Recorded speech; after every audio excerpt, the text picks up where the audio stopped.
Where will you be when the clock strikes midnight on January 1st? If you're a parent, there's a good chance you and the kids will be in bed. Most likely. There's not a need to stay up too late for New Year's Eve, however, at the Durham Museum. Yeah, here with our invitation, Jessica Brummer. Good to see you, Jessica. Hello. This is a big one. This is one of the funnest events of the year. It is. I think think it's my favorite. Yeah. I like them all, but this is a really, really fun one. Well, you got the balloon drive, you got everything. So what do you have planned? So tomorrow is New Year's Eve, so we celebrate at noon instead of midnight for maybe those who can't make it till midnight, moms and dads. Right, all of us. The kids are fine. Yeah, the kids are fine, that's right. So we celebrate at noon. So the event is from 10 to 2, and we have lots of stuff planned. So probably the headline of the event is our balloon drop from the Great Hall ceiling that you see there. We have about 1,600 balloons getting filled as we speak. Right, this picture doesn't do it justice, though. I mean, there's so many balloons that just fall in the entire place. Balloons and confetti all fall from the ceiling. Look at that shot. Yeah, isn't that amazing? Above. It's a lot of fun. Lots of activities leading up to the big balloon drop. What can families expect? Yeah, so we have kids can make their own party hats. They pick up a package when they get there that has a noise maker, a horn, and bubble wrap, because we do a bubble wrap stomp along with the balloon drop. So if you didn't get enough noise with the horn and the noise maker, we give you the bubble wrap too. And then we also have a craft that's like an indoor sparkler for kids to have, and then a photo booth.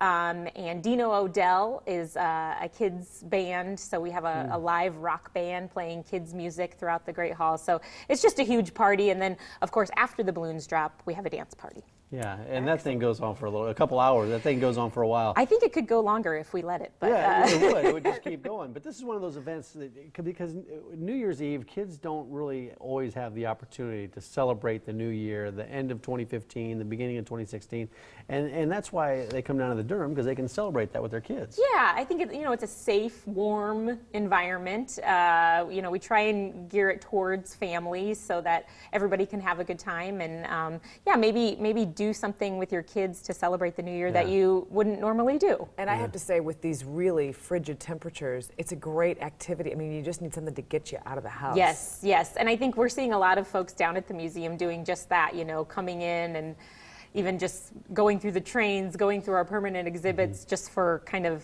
to get the kids out of the house, something warm and fun to do. And those all be open on New Year's Eve too, so you can go through those exhibits? Yeah, so you can, we actually have a Wildlife Photographer of the Year as our current traveling exhibition, and it closes on Sunday, so this is kind of the last chance to get in and see that as well. So all of that stuff is open. You can take advantage of the whole museum. And the tree's still up. That was my question. Yeah, you read my mind. I'm sorry. Yeah, only a few more days to see our beautiful tree. I'll be sad to see it go, but it's up through Sunday, so come down and get that photo op by the big tree as well. So. You have some upcoming events that are pretty exciting to talk about as well. Yeah. What can we expect? So after New Year's is over tomorrow, we kind of switch gears towards our 2016 exhibit season, and we have a lot planned. So we kick off 2016. Our first traveling exhibition is called From Nebraska to the World, Buffalo Bill's Wild West. So this show was actually produced internally with partnership of the Buffalo Bill Center of the West in Cody, Wyoming. And the story talks all about Buffalo Bill's Wild West show, which started here in Omaha and ended in Council Bluffs. So it's really kind of a local historic tale. So there'll be lots of artifacts on hand, kind of tell that story about what the Wild West show kind of meant for history. Yeah, I don't think a lot of people realize that Buffalo Bill started here in Omaha with those shows. He was born Absolutely. in Iowa. Had his ranch was in North Platte, so it's very much a Nebraska history lesson. A local history lesson, absolutely.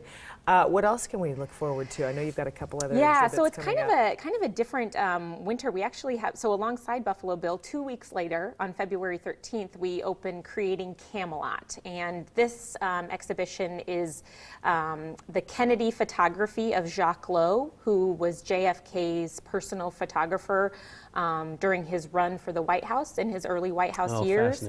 So these are all behind the scene images that you probably haven't seen before, because he was their personal photographer, so he had access to things in the White House and their family that others didn't. And too bad they're not a photogenic family at all. Yeah, not at all, right? No. And this photo right here was actually taken in Omaha at a house near 90th and Hickory when he was on his Democratic campaign trail, he stopped here in Omaha, and that's Jacques Lowe taking that photo in the background. You can see it. This is a photo from our photo archive. Oh, wow. So kind That's of a just really a cool neat picture. tie. That is. Yeah. The nugget about this exhibit that is also kind of interesting is that Jacques Lowe kept his negatives in the World Trade Center vault. So on 9/11, they were all destroyed. Oh, you're kidding. So his family had the original contact sheets. So the museum, who produced this exhibit, was able to use those contact sheets and reproduce the photos that would have otherwise been lost through the Just 9/11. from the contact sheets Yeah, they were able yeah. to do that. So it's That's a really amazing. fascinating It story, is. some beautiful photographs. So two really cool exhibits, the Buffalo Bill and then the JFK, that will pretty much be open at the same time, so you can come down and see them both. And the dates, when are those open? So Buffalo Bill opens January 30th, and Creating Camelot opens February 13th. So just 2 weeks of each other, and then they're both open till early May. Boy, history buffs are living large. Yeah, huh? yeah, it's going to be really Well, especially exciting. you tied some of that Omaha history into both of Yeah, those exhibits. I too. think that's kind of what we're always trying to do is look for these traveling exhibitions that have that local tie, and how can we sort of highlight Omaha's history along with these big national stories. Yeah, the New Year's Eve, that's tomorrow. Can you get in with a membership if you have a season membership? Yep, so members are always free to the museum, to all of our events and all of our exhibitions, and then it's just regular museum admission if you're not a member. But a great time to buy a family membership if you're not one. We still have through Sunday the Baker's Chocolate promotion, so if you buy a membership you get a free box of Baker's Chocolates, which who doesn't need more chocolate after we- Why the not? We holidays? need Why it. not? How much are the memberships? $60 for a family membership gets you in 12 months for free. So you can come to all of our events like New Year's, like Christmas, as well as all of the exhibitions as many times as you want. It's a So- steal. For $60 is. for the year, you can take your family anytime to all these different events. DurhamMuseum.org. There's information about all your exhibits and information on membership on that website as well. Or you can give them a call, 444-5071. Yep. Jessica, have a Thanks, great you New Year. Have a great guys. New Year's Thank Eve. you. Yeah, New think of Year's me Eve. tomorrow at noon when Wh- all the noise is when the happening. balloons are and the coming balloons down. are falling. It's going to be so much fun. gonna be Great fun. It will be. tradition for I'm families, excited. too. Yeah, excited. good to see you. Happy Good to New see Year. you.